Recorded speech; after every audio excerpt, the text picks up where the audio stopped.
Alright, so we're going to talk about some maintenance on your 39 SR. This is just basic maintenance, basically on any unit you would have.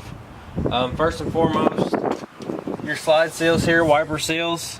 This is what's going to wick water away if you go to run the slide in and it's raining. It's also going to create a seal around this slide out and keep a lot of water and everything like that away, keep you from getting water damage on the inside. So you're always going to want to keep that lubricated, whether you choose whatever you choose to use. If you want to use WD-40, if you want to use something more like a lithium style grease, a little bit drier, not so tacky, you can. But always make sure those stay nice and lubricated.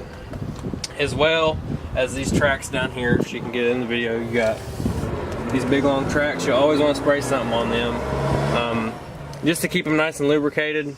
Keeps friction off of these rollers here, because you'll want to get some of that grease in them rollers too. But that'll just keep a lot of friction off of that, keep everything moving freely like it should, and it'll keep you from having to bring it back and have it maintenance. So keep those lubricated and keep your slide seals lubricated. That's a big one.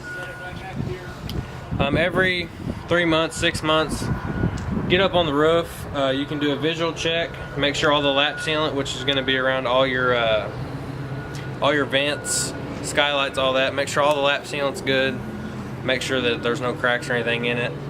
Check the edges of the roof where it's sealed, make sure it's always good, no cracks or anything in there.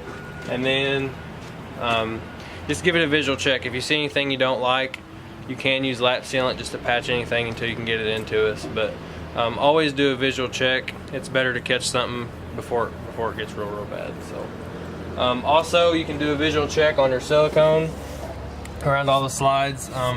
They'll be sealed everywhere, so you'll just do a visual check every few months or so. Take a look at all the silicone everywhere that it's sealed, and just make sure that all the silicone looks good, and that way you're not going to have any unnecessary leaks or anything like that.